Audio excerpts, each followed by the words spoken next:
حدیث میں آتا ہے کہ اگر تم نماز پڑھ رہے ہو اور تم یہ دیکھو کہ کوئی شخص تمہیں دیکھ رہا ہے تو تم سجدہ لمبا کر دو تو یہ شرک ہے۔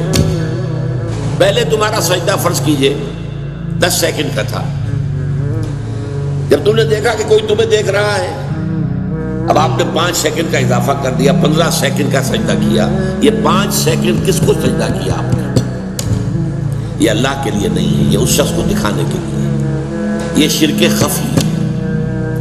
ظاہر بات ہے کہ اس کو ہم دیکھ نہیں سکتے، اس پر فتویٰ نہیں لگ سکتا، یہ دل کا معاملہ ہے، اندر ہی اندر کا معاملہ ہے، اس میں صرف سمجھایا جائے گا کہ دیکھو بھائی یہ بھی شرک ہے۔